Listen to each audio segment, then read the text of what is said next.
పట్టుకుని మరీ చంపుతారా? నీకేంట్రా తాడు బొగ్గిన లేనివాడి ఎలాగైనా బతుకుతావు? కానీ మేము ఇక్కడే బతకరా? మా కష్టాలు నీకేం తెలుసా? కష్టాలా? ఏం తెలుసు? కష్టాలా ఏంట్రా అన్నా? అది కష్టాలరా?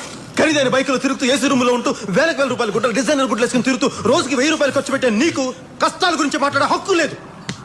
కష్టాలు ఎలా ఉంటాయి, నిజ జీవితంలో కష్టాలు ఎలా ఉంటాయి నేను చెప్తాను, నువ్వు విను. ఈ రోజు నువ్వు స్కూల్కి వెళ్ళాలంటే 4 కిలోమీటర్లు, 4 కిలోమీటర్లు, రోజుకి 8 కిలోమీటర్లు నడవాలన్న సంగతి నీకు తెలుసా?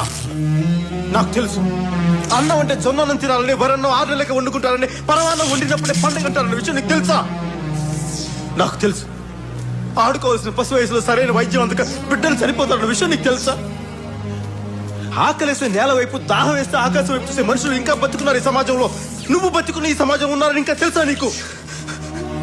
తండ్రి చనిపోయిన 6 గంటలకి తల్లి చనిపోతే ఆ బాధ ఎలా ఉంటుందో ఎప్పుడైనా అనుభవించావా?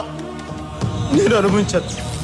కంటికి కనిపించిన ఏదో ఒక శక్తి కొన్ని టన్నుల బరువుతో భూమిలోకి తొక్కుతున్నట్టు నీకు ఎప్పుడైనా అనిపించిందా? వయసులో ఉండగానే బాధతో భుజాలు కుంగిపోవటం ఎప్పుడైనా అనుభవించావా? నువ్వెప్పుడైనా అనుభవించావా? మనకి సమాజంలో బతకడానికి మన దగ్గర ఉన్న పేరు, మన దగ్గర ఉన్న అధికారం, మన శక్తి ఏది సరిపోదు. ఈ జనం మధ్య బతకలే, దూరంగా పారిపోవాలి నీకు ఎప్పుడైనా అనిపించిందా? అడవి నీకు ఎప్పుడైనా అమ్మలా కనిపించిందా?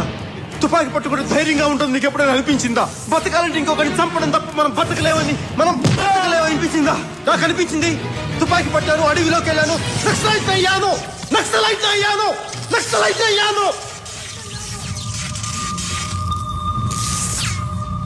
ఇక్కడ కష్టం గురించి మాట్లాడే హక్కు నాకు మాత్రమే ఉంది, నీకు లేదు.